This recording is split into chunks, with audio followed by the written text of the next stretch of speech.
Hello everyone. ఈ వీడియోలో SSC CGL 2025 prelims యొక్క డేట్స్ అనేవి అనౌన్స్ అనేవి చేయడం జరిగింది. ఆ అఫీషియల్ నోటీస్ అనేది ఏంటి అనేది మనం చూడబోతున్నాం.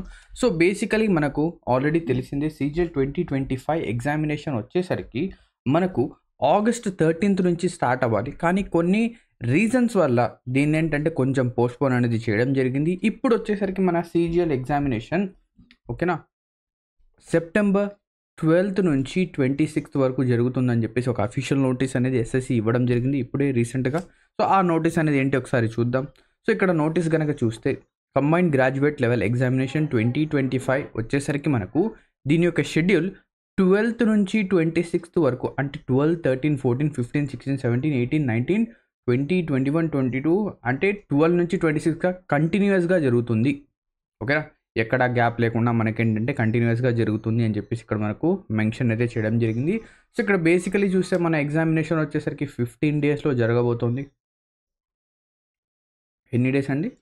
15 డేస్, 15 రోజులు ఎగ్జామినేషన్ ఏంటంటే జరగబోతుంది. ఈ 15 డేస్లో ఎంతమంది అయితే సీజీఎల్ ఎగ్జామినేషన్ రాస్తున్నారో వాళ్ళందరినీ ఈ 15 డేస్లోనే అకామిడేట్ చేయబోతున్నారు. సో ఇక్కడ నేను ఎందుకు స్పెసిఫికల్గా చెప్తున్నానంటే, ఆల్రెడీ మనకు తెలిసిందే ఏదైతే స్టెనో ఎగ్జామినేషన్ జరిగిందో, సెలక్షన్ పోస్ట్ ఎగ్జామినేషన్స్ జరిగాయో అవి కనుక చూస్తే ఆ ఎగ్జామ్స్ జరిగిన తర్వాత అందులో ఎటువంటి డిసడ్వాంటేజెస్ అనేవి మనకు కనిపించాయో అనేది మనం పూర్తిగా చూసాం.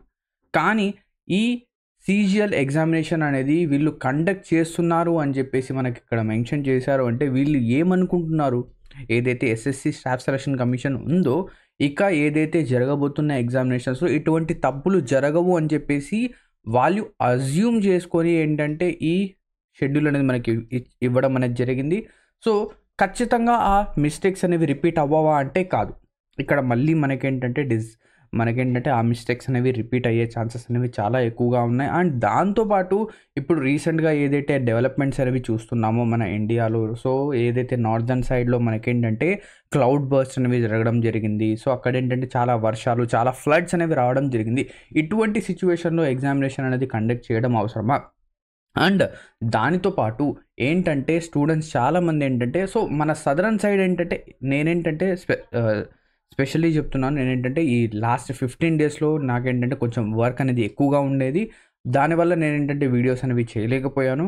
కానీ నేను గమనించింది ఏంటంటే, ఇంతవరకు ఏదైతే మన సదరన్ టీచర్స్ ఉన్నారో వాళ్ళు ఎవరైతే ఉన్నారో వాళ్ళందరూ కూడా ఏదైతే ఇష్యూస్ అనేవి జరుగుతున్నాయో ఓకేనా, ఏదైతే 24th ఆఫ్ ఆగస్ట్న ఏదైతే ప్రొటెస్ట్ జరిగిందో, ప్రొటెస్ట్ తర్వాత ఎటువంటి డెవలప్మెంట్స్ అనేవి అయ్యాయి, దాని తర్వాత ఎవరైతే స్టూడెంట్స్ ఉన్నారో లేదా టీచర్స్ ఉన్నారో వాళ్ళు ఏంటంటే ఈ లెటర్స్ అనేవి పంపించమని చెప్పేసి స్పెసిఫికల్గా చెప్పడం అయితే జరిగింది.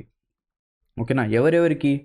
మన ప్రెసిడెంట్ గారికి, ప్రైమ్ మినిస్టర్ గారికి and chief justice of India గారికి ఏంటంటే లెటర్స్ పంపించమని చెప్పేసి చెప్పడం జరిగింది.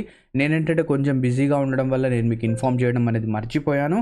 కానీ ఈవెన్ దో ఈ లెటర్స్ అనేవి చాలామంది నార్దర్న్ సైడ్ ఎవరైతే స్టూడెంట్స్ ఉన్నారో వాళ్ళందరూ పంపించిన తర్వాత కూడా వీళ్ళు ఏంటంటే ఎగ్జామినేషన్ అనేది కండక్ట్ చేస్తున్నారు. లెటర్స్ హోప్ దట్ ఎగ్జామినేషన్స్ అనేవి బాగా జరగాలి అని అనుకుందాం. సో ఏదైతే మనం చూసాం cloud burst in JK, Jammu and కాశ్మీర్లో మనకేంటంటే క్లౌడ్ బర్స్ట్, సో చాలా ఏంటంటే విధ్వంసం అనేది జరిగింది. అండ్ దాంతోపాటు ఎవరైతే స్టూడెంట్స్ ఏదైతే సెలెక్షన్ పోస్ట్ రీ ఎగ్జామినేషన్ జరిగిందో, అంటే అప్రాక్సిమేట్గా 50,000 60,000 స్టూడెంట్స్కి ఏంటంటే రీ ఎగ్జామినేషన్ అనేది కండక్ట్ చేశారు. సో వాళ్ళు కూడా ఏంటంటే ప్రొటెస్ట్ అనేది చేస్తున్నారు.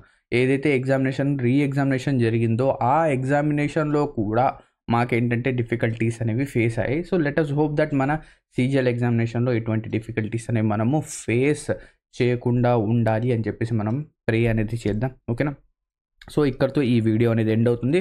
సో ఇప్పుడు ఈ లాస్ట్ 10 డేస్ లేదా 9 డేస్లో మీరు చేయాల్సిందల్లా ఏంటి, ఏదైతే మీరు ఇంతవరకు నేర్చుకున్నారో దాన్ని రివైజ్ అనేది చేయండి. అండ్ దాంతోపాటు ఏదైతే స్టెనో ఆన్సర్ కీస్ అనేది మనకు రావడం జరిగింది, సో ఆ స్టెనో ఆన్సర్ కీ ఏదైతే వచ్చిందో ఆ స్టెనో ఆన్సర్ కీని తీసుకొని డైలీ ఒక పేపర్, ఓకేనా. సో ఒకవేళ మీ దగ్గర స్టెనో ఆన్సర్ కీ కనుక లేకపోతే నేను మీకు ఏంటంటే మా యొక్క టెలిగ్రామ్ ఛానల్లో ఈ స్టెనో ఆన్సర్ కీ అనేది పిన్ చేస్తాను.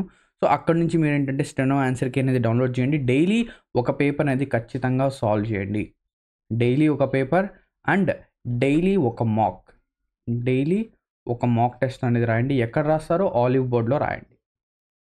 ఓకేనా, ఆలివ్ బోర్డ్లో డైలీ ఒక మాక్ అనేది రాయండి. సో ఇప్పుడు ప్యాటర్న్ అనేది చేంజ్ అయింది కాబట్టి మీ స్కోర్ అనేది డిప్ అవ్వడం నార్మలే. సో అప్రాక్సిమేట్లీ 125 లేదా 130 వరకు కూడా మీరు స్కోర్ చేయగలిగితే ఎగ్జామ్ రోజు మనం ఏంటంటే దీన్ని కొంచెం ఇంకా ఫర్దర్గా పుష్ చేసి 130 లేదా 135 వరకు తీసుకొని రావచ్చు. ఓకేనా, సో ఇది ఈ వీడియోలో ఒక చిన్న అప్డేట్. సో ఇక్కడితో ఈ వీడియో అనేది ఎండ్ అవుతుంది.